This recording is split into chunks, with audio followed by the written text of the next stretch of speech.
فرما رہے ہیں حمد و ثنا اللہ ہی کے لیے ہے جو سارے معاملات کو چلاتا ہے، وہی بہترین مدبر ہے۔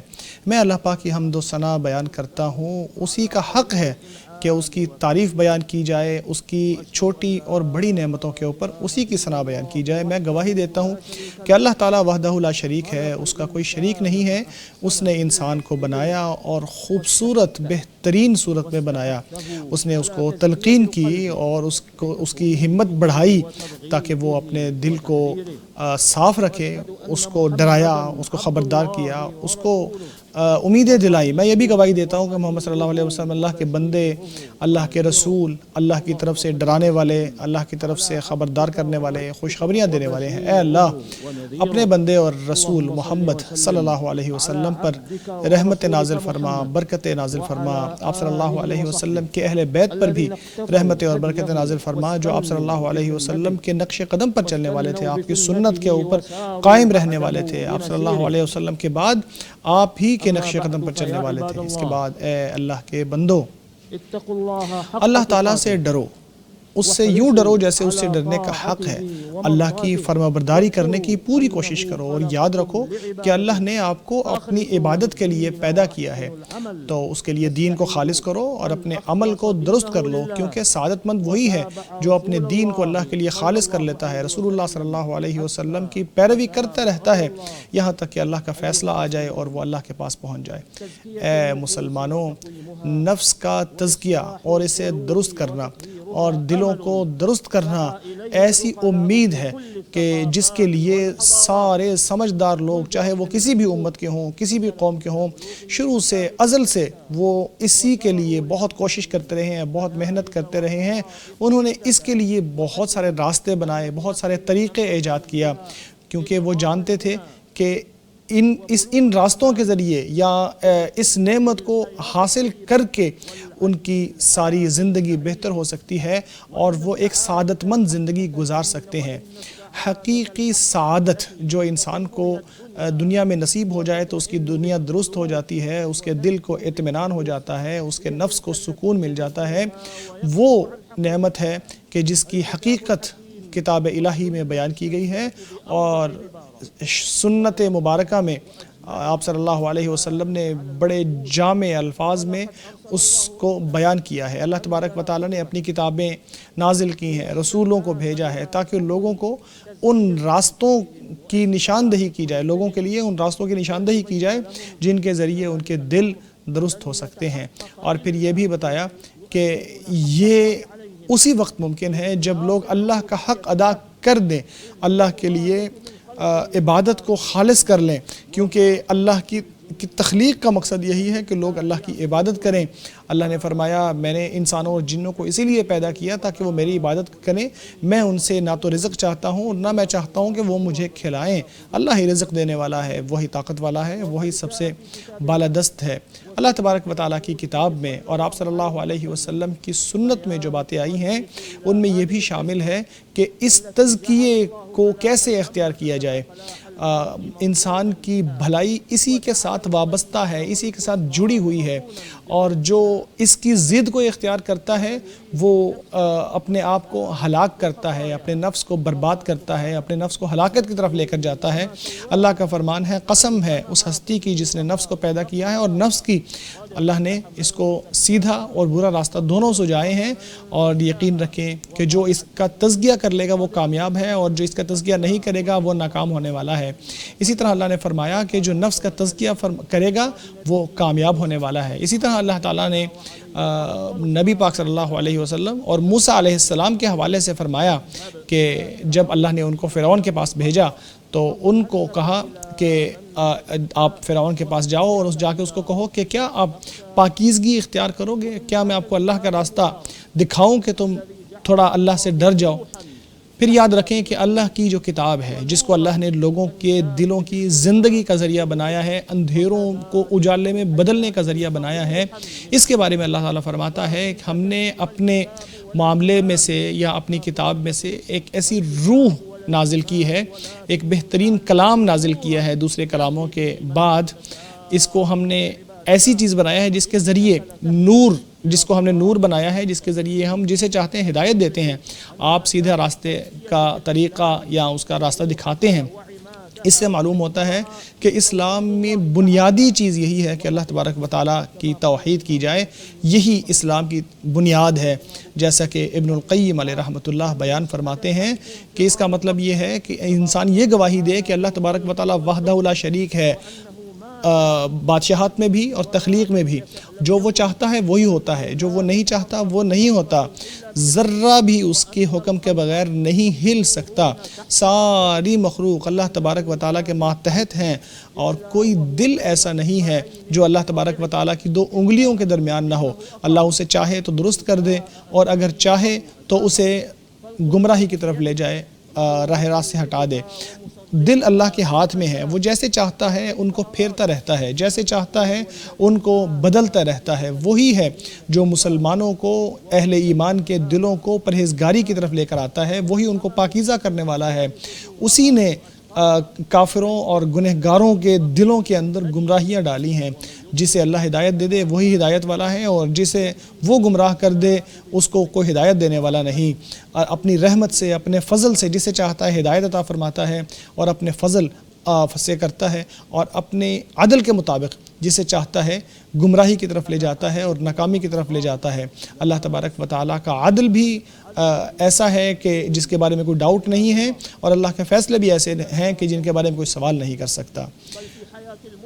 تزکیہ کا جو اثر ہے، پاکیزگی کا جو اثر ہے، وہ انسان کے زندگی کے اوپر کیسے اثر انداز ہوتی ہے، اس سے معلوم ہوتا ہے کہ انسان کے جو پاکیزگی ہے وہ انسان کی زندگی پر اثر انداز ہوتی ہے، یہاں تک کہ اس کے سارے معاملات ایک ہی نہج پر چلنا شروع ہو جاتے ہیں، ان کے درمیان کوئی تضاد نہیں رہتا، بلکہ وہ ایک دوسرے کے ساتھ ہم آہنگ ہو جاتے ہیں، اور پھر انسان کے دل سے وہ تنگی دور ہو جاتی ہے۔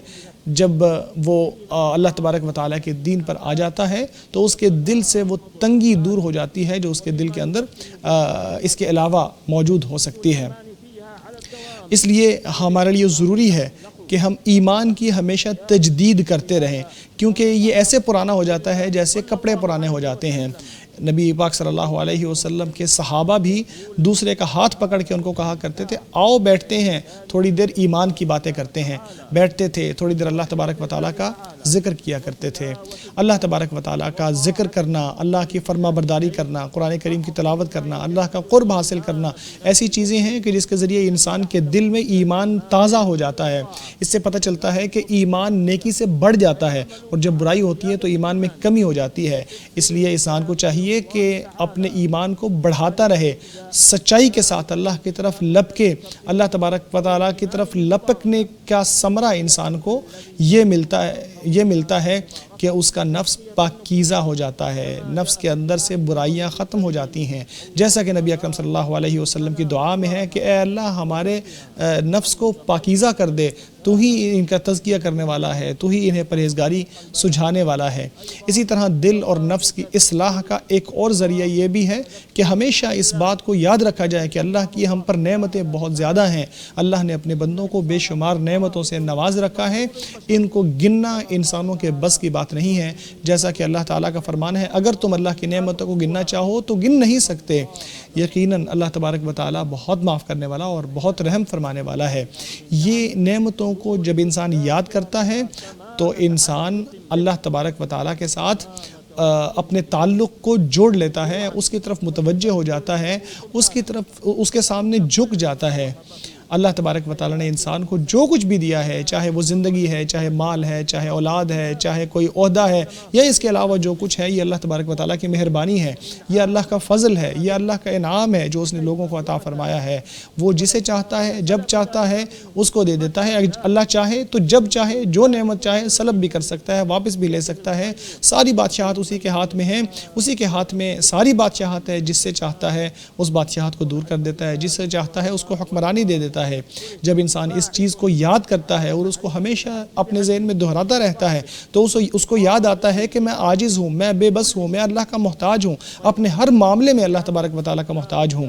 کیونکہ جب انسان نعمتوں کو یاد کرتا ہے تو اس کے ساتھ لازمی طور پر عمل بھی ہونا چاہیے، کیونکہ اس کے بغیر انسان کو فائدہ نہیں ہوگا۔ اس کی حقیقت یہ ہے کہ نیکیاں کی جائیں اور برائی سے رکا جائے، اور یہ کام کیا جائے نبی اکرم صلی اللہ علیہ وسلم کی سنت کے مطابق اور اللہ تبارک و تعالیٰ کی ہدایات کے مطابق۔ فرائض کو خصوصی توجہ دی جائے اور ان کے لائق اہمیت دی جائے، کیونکہ یہ وہ چیزیں ہیں جو بہترین اعمال اور بہترین نیکیاں ہیں جن کے ذریعے اللہ کی عبادت کی جا سکتی ہے۔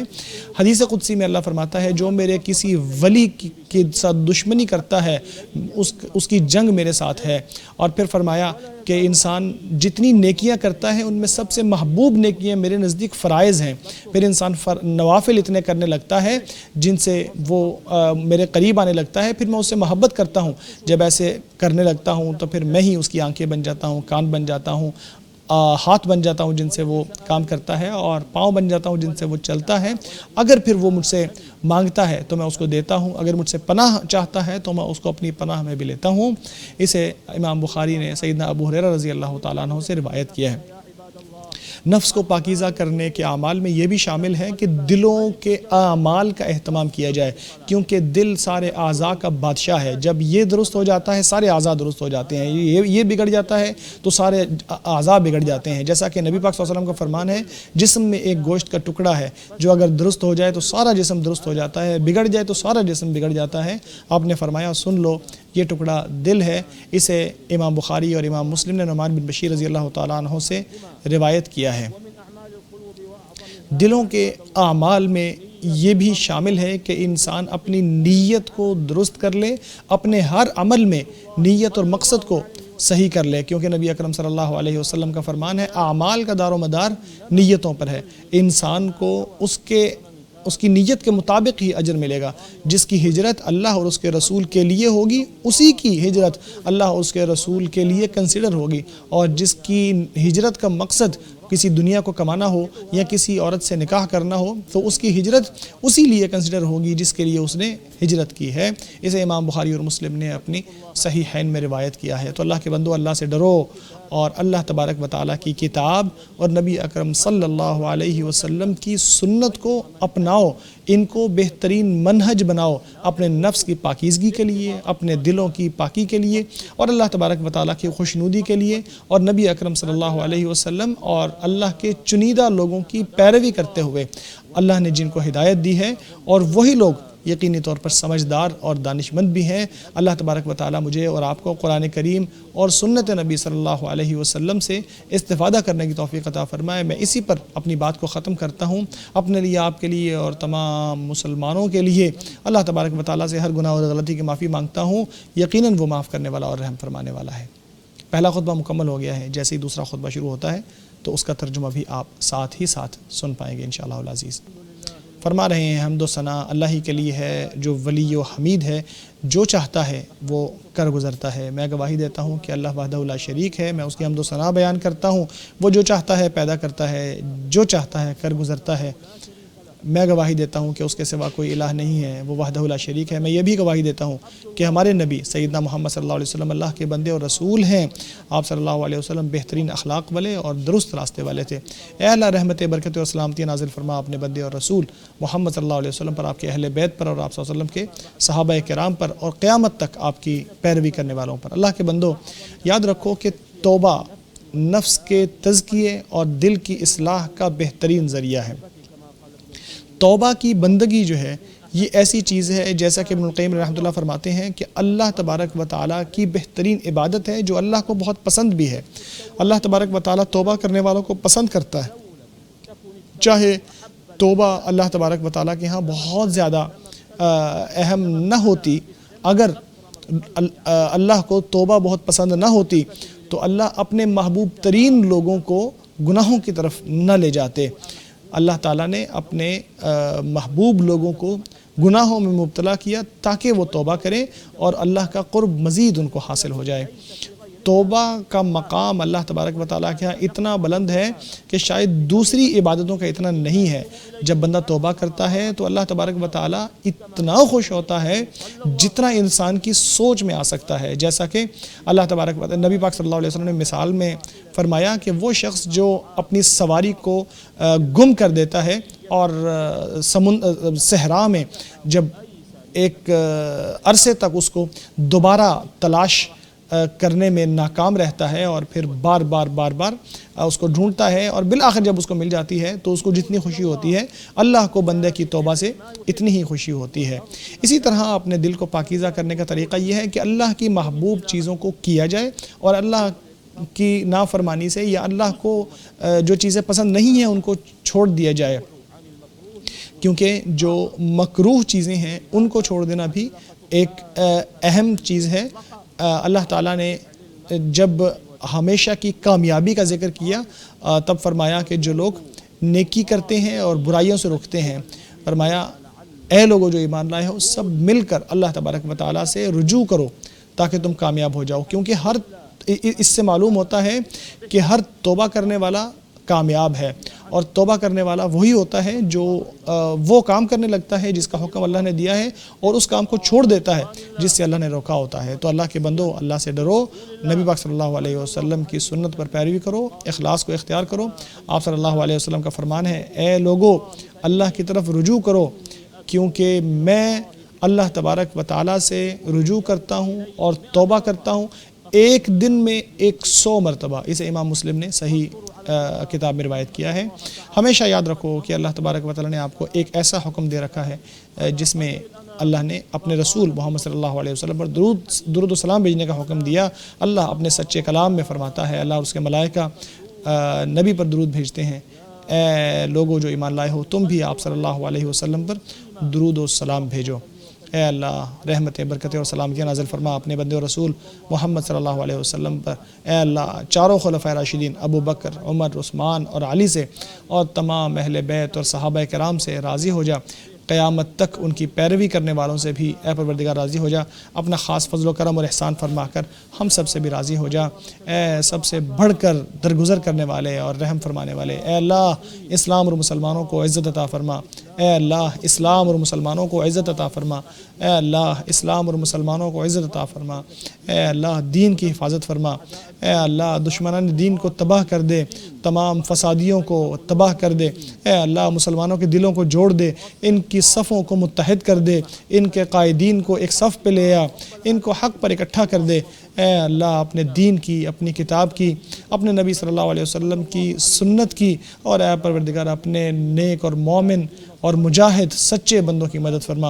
اے اللہ ہمیں ہمارے ملکوں میں امن عطا فرما، ہمارے حکمرانوں اور اماموں کی اصلاح فرما دے، اے اللہ حق کے ساتھ ہمارے حکمران کی تائید فرما، خادم حرمین شریفین کی تائید فرما، اس کو ایسی کابینہ نصیب فرما جو اچھی ہو، نیک ہو، اے اللہ اسے ان کاموں کی توفیق عطا فرما جن سے تو خوش اور راضی ہوتا ہے، اے اللہ اسے اور اس کے ولی عہد کو ان کاموں کی توفیق عطا فرما جن میں اسلام اور مسلمانوں کا بھلا ہے اور جن میں جلد اور دیر سے آنے والی ہر خیر ہو ہمارے ملک کے لیے اور ہماری قوم کے لیے بھی۔ اے اللہ اس ملک کی حفاظت فرما، اسے ہر بھلائی ملتی رہے، ہر برائی اس سے دور رہے، اسی طرح تمام مسلمان ممالک کو بھی اے اللہ، اے رب العالمین، اے اللہ مسجد اقصیٰ کو آزاد کر دے، اے اللہ مسجد اقصیٰ کو آزاد کر دے، اے اللہ مسجد اقصیٰ کو آزاد کر دے، اے اللہ مسجد اقصیٰ کو آزاد کر دے، حملہ آور یہودیوں سے اسے بچا لے، اے اللہ غزہ میں اور فلسطین میں ہمارے مسلمان بھائیوں کو آزادی فرما دے، اے اللہ انہیں آگے سے، پیچھے سے، دائیں جانب سے، بائیں جانب سے اور ان کے اوپر سے پروردگار ان کی حفاظت فرما۔ اے اللہ ہم تیری عظمت کی پناہ میں آتے ہیں کہ نیچے سے ان کے اوپر کوئی سزا اور عذاب آ جائے، اے اللہ بھوکوں کو کھلا دے، اے اللہ ان کے بھوکوں کو کھانا نصیب فرما، اے اللہ ان کے بھوکوں کو کھانا کھلا، اے اللہ بے لباسوں کو لباس عطا فرما، اے اللہ زخمیوں کو شفا عطا فرما، بیماروں کو شفا عطا فرما، اے اللہ جو ان سے قتل ہو گئے ہیں ان کو شہادت عطا فرما، جو قتل ہو گئے ہیں ان کو شہادت کا رتبہ عطا فرما، ان کی مدد فرما، ان کا مددگار بن جا، ان کا نگہبان بن جا۔ جا۔ اے اللہ، اے پروردگار عالم، ان کی کمزوری پر رحم فرما، ان کی کمزوری پر رحم فرما، ان کی کمزوری پر رحم فرما، ان کی مصیبت کو دور فرما دے، ان کے معاملے کو سنبھال لے، تو ہی رب العالمین ہے۔ اے اللہ، اپنے اور ان کے دشمن کو تباہ کر دے، اے اللہ ان کے اور اپنے دشمن کو تباہ کر دے۔ اے اللہ، اے رب العالمین، اے اللہ ہمارے دین کی اصلاح فرما، جس میں ہمارے معاملے جس پر ہمارے معاملے کا دار و مدار ہے، ہماری دنیا کی بھی اصلاح فرما، جس میں ہمارا معاش ہے، اور ہماری آخرت کی بھی اصلاح فرما دے، جس کی طرف ہم نے پلٹنا ہے۔ زندگی کو ہر نیکی میں پارٹیسپیٹ کرنے کا ذریعہ بنا، اور موت کو ہر برائی سے نجات کا سبب بنا دے۔ ہمارے نفس کو پاکیزہ کر دے، ہمارے نفس کو پاکیزہ کر دے، تو ہی اسے پاکیزہ کرنے والا اور پرہیزگار بنانے والا ہے۔ اے اللہ، ہر معاملے میں ہمارا انجام بہتر بنا دے، ہمیں دنیا کے عذاب سے اور آخرت کی سزا سے ہمیں بچا لے۔ اے اللہ، ہم تیری پناہ میں آتے ہیں زوال نعمت سے، عافیت کے خاتمے سے، اور اچانک آنے والی پکڑ سے۔ اے اللہ، تجھے ناراض کرنے والی ہر چیز سے ہم تیری پناہ میں آتے ہیں۔ اے اللہ، ہم نیکیاں کرنے کا سوال کرتے ہیں، برائیوں سے بچنے کا سوال کرتے ہیں، مسکینوں سے محبت کرنے کی توفیق مانگتے ہیں۔ ہم چاہتے ہیں کہ تو ہم سے خوش ہو جا اور ہمیں معاف فرما دے۔ جب کسی قوم کو فتنے میں مبتلا کرنا چاہے تو ہمیں اپنے پاس بلا لے، فتنے سے بچا لینا۔ اے اللہ، ہمیں اپنے اور ہمارے دشمنوں سے جیسے تو چاہے بچا لے۔ اے اللہ، ہمیں ہمارے اور اپنے دشمنوں سے جیسے تو چاہے ویسے بچا لے۔ اے اللہ، جیسے تو چاہے ہمیں ہمارے اور اپنے دشمنوں سے بچا لے۔ اے اللہ، ہم تجھے اپنے اور تیرے دشمنوں کے سامنے کرتے ہیں، ان کے شر سے ہم تیری پناہ میں آتے ہیں۔ اے اللہ، ہم تجھے ان کے سامنے کرتے ہیں، ان کے شر سے تیری پناہ میں آتے ہیں۔ اے اللہ، ہم تجھے ان کے سامنے کرتے ہیں، ان کے شر سے ہم تیری پناہ میں آتے ہیں۔ اے اللہ، ہمیں مزید عطا فرما، ہمیں محروم نہ فرما، ہمارا اکرام فرما، ہماری توہین نہ فرما۔ اے اللہ، ہمیں ترجیح عطا فرما، اور دوسروں کو ہم پر ترجیح نہ عطا فرما۔ اے اللہ، ہمارے نیک کاموں پر ہمارے اعمال کا اور ہماری عمروں کا خاتمہ ہو۔ اے اللہ، ہمیں بخش دے اور ہم پر رحم فرما۔